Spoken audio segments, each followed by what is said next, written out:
یا P T I protest کریے کہ عدالتوں کی جانب سے ایسے فیصلے لیے گئے.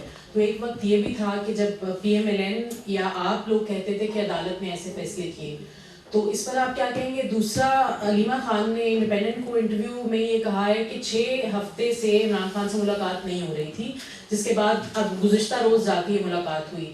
اعظم نذیر طارڑ صاحب نے یہ ریفرنس دیا جیل رولز کا کہ ہفتے میں 1 ملاقات ہونا ضروری ہے. تو دوسری جانب علیمہ خان کا یہ کہنا کہ 6 ہفتے سے ملاقات نہیں ہوئی, تو اس پر آپ کیا کہیں؟ میں نے یہ کہا کہ جیل مینول پرووائڈ کرتا ہے کہ 1 ملاقات ہو سکتی ہے, لیکن اگر آپ وائلیٹ کریں گے بارہا اور پالیٹکس کریں گے اس ملاقات پہ, 7 دفعہ میں نے پڑھ کے بتایا کہ یہ پالیٹکس ہے, وہ نہیں ہے. دوسرا میں آپ کی ایک وضاحت کر دوں, آپ نے کہا ذہنی دباؤ کی بات ہوئی, مینٹل ٹارچر کی بات ہوئی, آپ نے کہا کہ ان کو پتہ ہونا چاہیے کیا ہو رہا ہے.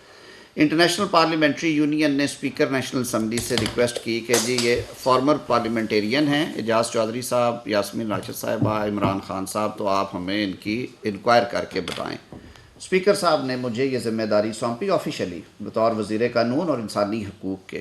میں نے آئی جی پریزن کو اور کنسرن سپرنٹینڈنٹ جیل کو جو چٹھیاں لکھی, پھر انہیں بلایا, میٹنگ کی. میں نے کہا کہ آپ نے پورے احوال سے آگاہ کرنا ہے کہ ان لوگوں کی صحت کیسی ہے, ان کی خوراک کیا ہے, ان کے ٹائمنگز کیا ہیں, ان کو رکھا.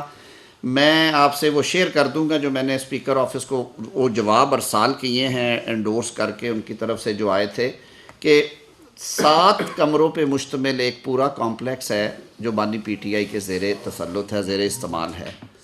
ان کو ورزش کی سہولت میسر ہے, ان کو مشقتی ملے ہوئے ہیں, ان کو پرائیویٹ کھانا بھی آتا ہے ان کے لیے, جیل کا بھی کھانا, وہ جو آرگینک فوڈ پسند کرتے ہیں, دیسی چکن ہے, چیا سیڈز ہیں, انجیریں ہیں, کھجوریں ہیں, دہی ہے, اوٹ میلز ہے. شام کو انہوں نے کہا, وہ پوری تفصیل ہے, مجھے پڑھ کے تھوڑی سی شرم آتی ہے, جی بھی کرتا ہے کہ بندہ چلا ہی جائے وہاں. Last question